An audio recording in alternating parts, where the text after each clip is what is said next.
Hello everybody, I hope you are keeping all well. Welcome back to my channel. It's been a very long time. If you don't know who I am already, my name is Brock. Leave a subscribe, thumbs up, and keep the notification icon just to keep in touch with what I am doing. Wow, so I finally, after all this time, have got a ring light. I'm getting rid of the other one because it was just too big, too bulky. It did the job years ago. I was looking for something a little bit more that can fit on the computer table, because this is where I tend to film my videos, because it's just a lot easier. My tripod is a little table size one. It just does what I need it to do. The only thing that I do not have that I really wanted, and they were out of stock today, was a microphone, just a little microphone here. Now, I used to have a microphone in my old videos. It was a brilliant microphone actually. It was what annoys me, just quickly, is when I was looking for microphones, the options mostly was I wanted wireless because I have a USB-C port in my phone now. I don't have an aux socket anymore. They don't make them like that anymore. My old microphone was an aux socket. I could get a thingy for it. I ended up getting rid of it stupidly. But what makes it off is I came across this one that was wired, because basically how mine was is it clipped there and I put the wire underneath my t-shirt and then it would go in. So I seen a wired one, right? And they wanted, and I am not joking you, they wanted 50, I think it was $49.99 I think they wanted for it, and I was like, I only paid $7.99 for mine, if that. And the wireless one I wanted was I think it's $27.99. However, I'm gonna look to see if I can find something a bit more affordable, because that's a lot of money. But I would prefer to be able to have better sound, basically. That's what I'm looking to do. So, and I have really missed doing the vlogs and stuff, and making videos on here.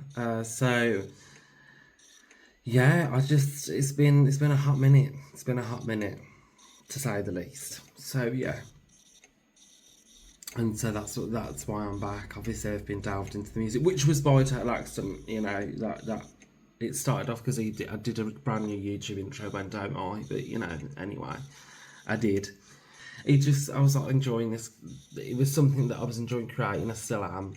I'm still going to be doing, but I was definitely wanting to get back on the visual of the channel and check in with everybody, see how everyone's doing. So yeah. So also thought as well I'd talk about, because on my channel I like to talk about experiences and stuff that I've been through to definitely help other people. And you know, when I spoke about this story before, now this story I haven't spoke about in a long time. It happened a very long time ago. It happened when I was 18 years old, and I did post this on TikTok. But if I'm completely honest, people are idiots on TikTok. I'm not saying everybody, I'm just saying people that feel the need to comment stupid stuff and just be complete fools and make silly comments. So when I posted this video, that basically, in so to speak, people call me a liar. And that's why I just don't enjoy posting on TikTok anymore. I think it's a very arsehole place when it comes to people commenting. You know, there's people that are nice on there, are supportive, but you get the people that aren't, and I just think, why? What's the purpose of that? So this story takes me up to 2015. I was 18 at the time. And basically, it's when I was back at college. We went out for a night out. You know, everything was going well, everything was good, everything was fun. From there, it was just one of those things. I'll admit, I was very... You know, it was great fun at first. It was, you know, it was a lot of fun. We had so much fun, and I didn't drink that much, to be fair. I really didn't. And back then, you know your... I think generally when you drink, you kind of know how your body reacts to alcohol and stuff. And back then, I didn't get hangovers. It took me a lot, and I mean a lot, to get drunk. I only had, I think it was 2 vodkas and lemonades at this point, and I think 2 Foster's Gold, which for me back then was nothing. Okay, and I didn't miss it. I didn't forget anything. I remembered everything. I put my drink down on the table. But there were two people there that were joined us on the night, but they didn't want to get up once and dance. But anyway, so I put my drink down. I says, "Can you keep an eye on it?" And blah blah blah. And from there, they didn't really look out for it at all. Kept drinking and whatever, and I had that last one. And then someone I was with basically was like, "Okay, we're going now," because we lived in the same vicinity of each other. And this was only at 12 o'clock, by the way, bearing in mind this was 12. That was early back then for me. I wanted to be out until at least gone 4 or 5. And I was like, no, I'm staying. And at this point now, in recollection, when I think back, that's when I started feeling a bit peculiar, but I was very adamant that I wanted to stay. Again, that was my decision, stupidly. Next minute, and this is where it gets kind of tricky a bit, because the only way I can explain it, for me, it was like everything was like Polaroid snapshots. It's like I remember bits and pieces, but I can't piece it all together.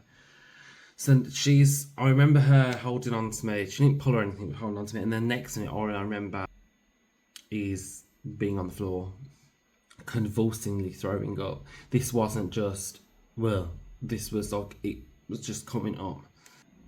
Next minute, it was like I'd black out, and then next minute I just remember being dragged out by the bouncers and chucked out onto the street. Basically, they asked me what I had to drink. I was slurring my words. I tried to say what I'd had to drink, and I literally said only a few, and they just didn't care, to be honest. I think it was really disgusting. That is, they just literally chucked me out onto the street. Luckily, the two people that I was with, because we were getting the lift home, all I remember is next minute, like, my arms over them and being carried back, and my phone being smashed. And I think it was because I was trying to check the time. That's what I was informed by the people I was with afterwards. Next minute, I'm in the car. I don't remember the journey home at all. I don't have any recollection whatsoever of the journey home. I can't remember that. The only bit I do remember from that point was them asking me where I lived, and I can't remember much else.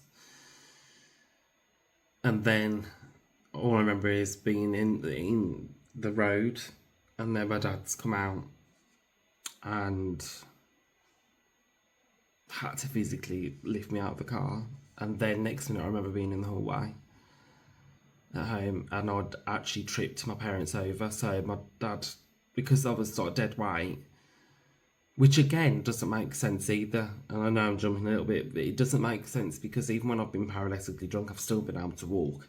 And I know that sounds mad to say it, but back then, I could do that and it was fine. But like I said, I don't really like it. I was just literally dead weight. And then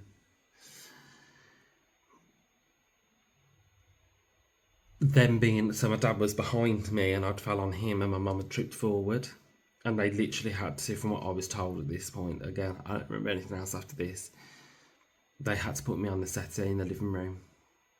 That's how bad I was. And then I woke up the next day, and when I say this wasn't just a hangover, I felt violently ill.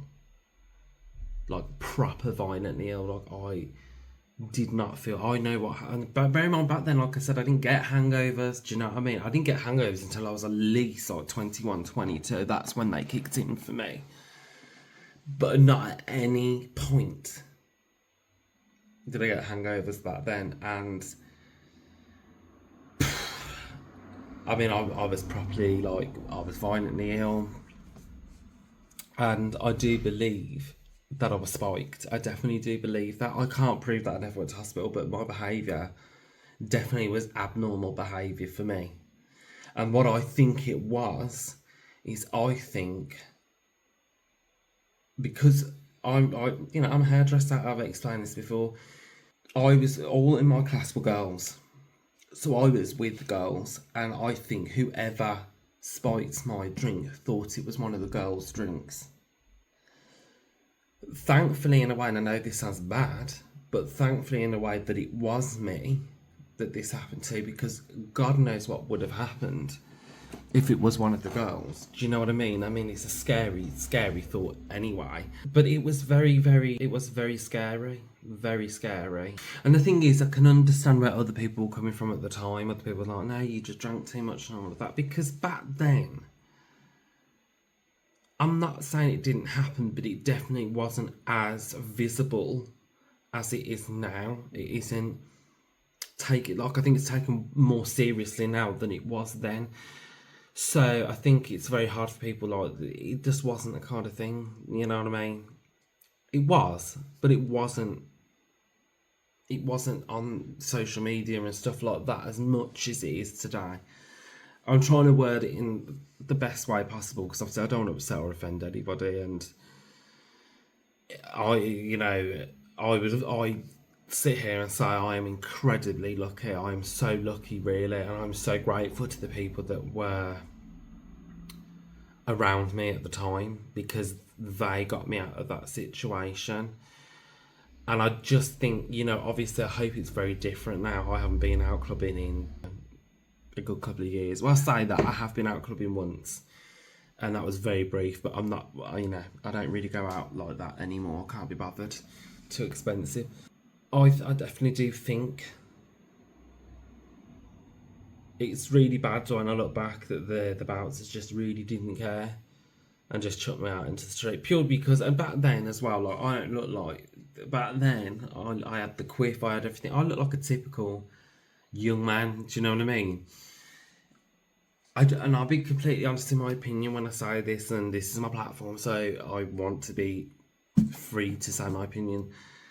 Back then, I don't think men being spiked was probably taken as much seriously as women were, and even then, women weren't taken as seriously as it should be, or as it should have been. And bear in mind, this was meant to be quite a upper class area, by the way, naming no names.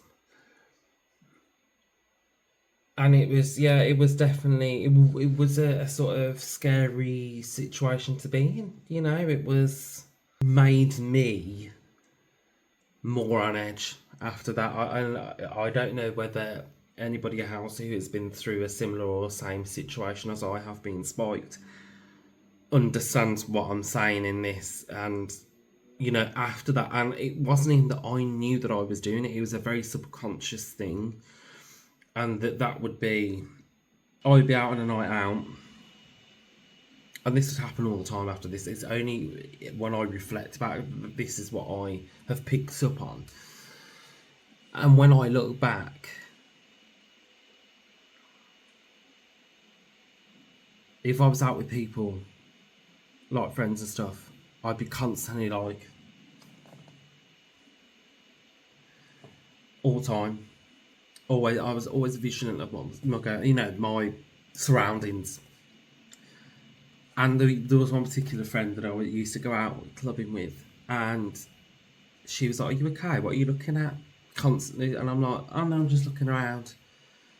But I think subconsciously I was very much aware of my surroundings. I became very protective over the people around me as well, because it's such a scary thing and how vulnerable you feel in that situation. Or to be honest, I can't remember anyway most of it. I remember bits and pieces of it, which is what makes it so terrifying, because when this happens, and this is why when people have been in worse situations, is because they have no recollection of what happens. It's a terrifying thing. And yeah, it just made me more protective over time. Kind of, in a way. I think that's why it was a subconscious thing, and I know that sounds mad to say. I think it's why my brain kind of had switched, not necessarily switched it off, I don't know if I'm wording it right, but kind of put it to the back And it was kind of just like a subconscious. It's like when you're driving a car. Anyone who drives a car, you don't even think about checking your mirrors naturally, do you? You just do it. It's the back. It's an automatic thing, and I think that's what that situation was for me. It was kind of like my brain didn't want me to think about it constantly and everything like that, so I constantly would naturally do it. And it was, I have to say, when the whole in the needle spiking, the injection spiking started, that absolutely terrified me. I have to be honest, it really did, because I just thought, here we go, this is even more easier than it had been before. That someone can literally just walk up to you and go bang, or in the back or wherever, and God knows what they've injected you with, and you wouldn't know because they would be gone. You know what I mean? And that really did terrify me. And I remember one of the nightclubs that I went to at the time, they had this, and I'm talking, it was like ceiling to floor, and it was huge. It was massive. Making people be aware and look out for that when that came in, and it just and it just was a very scary situation, I think, to be in. And I think my advice to anybody, as hard as it is, if it ever happens to you, and God forbid it doesn't, and you straight away, and I mean straight away, you feel like something doesn't feel right here, get yourself to safety. Make sure you're with your friends, whoever you're out with, stick with them, and make sure you say, I don't feel very well, something feels wrong, can we go? Get yourself to safety, because it only takes minutes for you going to the toilet or whatever. You hear about these stories, it's absolutely terrifying. And like I said, obviously I want to definitely draw into the fact that I am incredibly lucky. I don't think it was necessarily intended for me, which doesn't make it any different, or it doesn't make it any better, but I'm incredibly lucky. I am so lucky in the situation that I was in, that I had people around me that really noticed something was wrong and got me home. And it meant the world. But it was difficult because it was more, everyone kept, other people around me that was within that thing, even though some of them didn't even go, were putting their 2 pence in and going, no, you drunk, or you this, you just drank too much. You weren't there. You don't know, you know what I mean? If you don't have anything nice to say, or you're trying to form an opinion on something when you wasn't even there, just keep it to yourself. Which goes back to the point for me about TikTok. When I talked about this on TikTok, I had people literally going, okay, and comparing me to certain, I'm not going to say creators, because they're not creators, but certain well-known people on that platform who crave attention, basically. And in other words, saying you're a liar. And I just thought, you don't even know me, you don't know what I've been through, so you shouldn't even be commenting like that. You know what I mean? When I put stuff up like this, it's not for me to be victim or playing victim. What it's to be is to be informative to other people, and especially the younger people, to make sure they're staying safe as they can. That is what my priority is to do. I'm not playing victim. I'm not feeling sorry for myself. It happened. It was an experience. I was incredibly lucky. And by me sharing this story, hopefully it should help at least one person to go, hold on a minute, I don't feel right, or that doesn't look right to me, that is literally it. So that was today's story time. I hope it helps. I hope, especially you younger lot, when you're going out, if you do feel something's really wrong and you're with people, tell them. Keep safe. And I know it's one of them, you all hear it several times, your parents say the same thing, but honestly, it can take literally seconds. You put your drink down, wants that opportunity, they're gonna take it.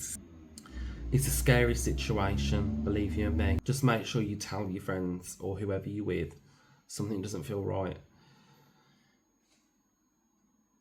I need to get to safety, and just keep safe. And also as well, I was told this all the time. I used to be like, yeah, until it happened. But honestly, it is true. If you buy a drink and you put it down on the side, do not, I repeat, do not go back to that drink. Buy yourself another one. I know it's going to cost you a little bit, I know that. But what would you rather it be?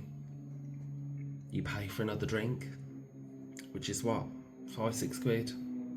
Or more, depending on what you're drinking. Or you pick it back up, something could be in it, and then something can happen and you put yourself at risk. It just isn't worth it, is it, guys? No. So, I'll see you in the next one. I am glad to be back. Hopefully next time I'm going to have a microphone, which will make everything sound better. Okay? So, I will see you in the next one. Take care, everybody.